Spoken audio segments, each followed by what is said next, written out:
The playwright of A Doll's House communicates that a formed perception about someone is normally too far from reality. Use appropriate illustrations to support this. Human beings develop a particular view about someone whenever they encounter them. They judge the person from their own viewpoint.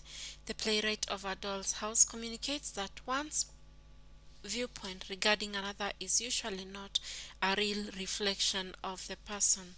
Helmer perceives Nora as a reckless spendthrift who does not know how to spend money appropriately.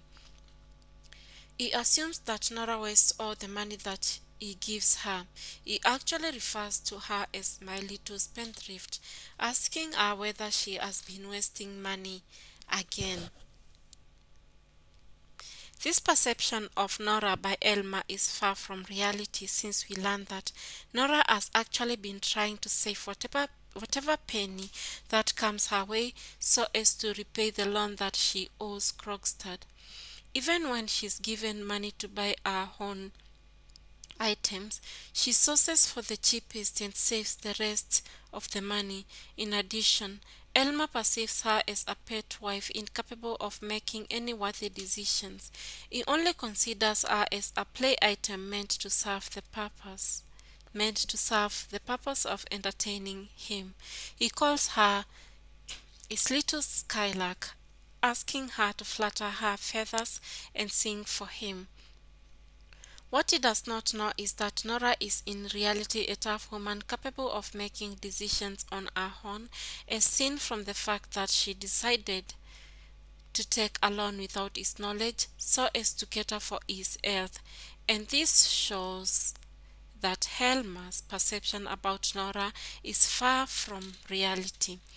Similarly, Mrs. Linde perceives Nora as a spoiled child who has never suffered any problems or ever done anything worth recognition. She tells Nora that she has not changed from the child she used to be while they were in high school.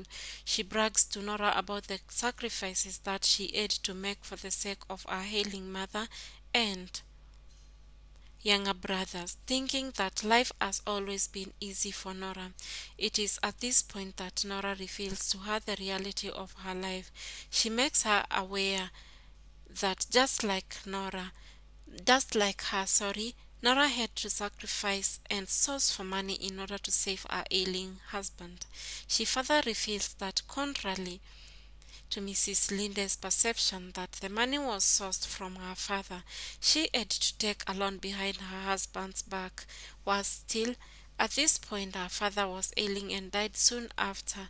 She was actually forced to work during the previous year's Christmas Eve so as to get extra money to pay the loan. Evidently, Mrs. Linde's assumption that Nora has had an easy life is seen to be quite far from the reality, where she suffered and had to take a risk for the sake of her husband.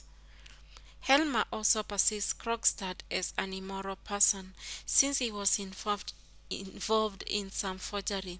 He even goes ahead to dismiss him from the bank, claiming that he cannot work under the same roof with such an evil man. He considers Krogstad a morally spoiled person who is not worth working with. Later, when he reads the letter that discloses Nora's long-kept secret, he considers him as bitter, vengeful person who only wants to hit back on him for having dismissed him. The reality is, however, seen when Krogstad reunites with his long-lost love, Mrs. Linde.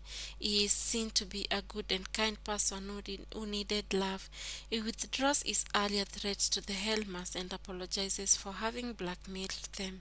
He even sends the bond that was forged by Nora to them, showing that in reality Krogstad was not a bad person as he was perceived to be.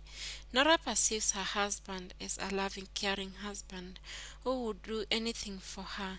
She spends her married years assuming that Helmer truly loves her. The manner in which Elmer addresses her using pet names and how generously he gives her money makes her perceive him as a loving husband.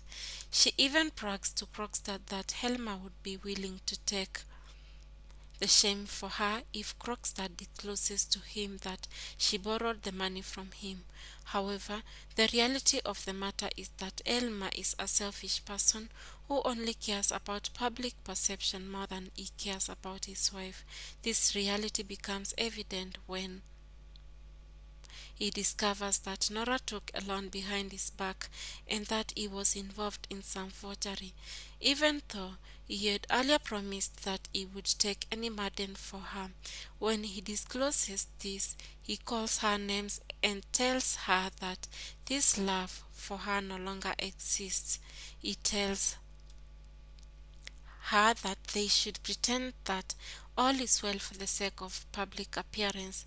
After Krogstad sends another letter with the bond, Helmer says that he has been saved, showing that he only thought about himself. It is after Nora is hit by this reality that she decides to walk out of this marriage. A critical mind is needed to be able to see the real picture of things, since more often than not, perceptions lie as in the case with Nora, Helmer, and Krogstad in A Doll's House. Thank you so much for watching this essay, and I hope this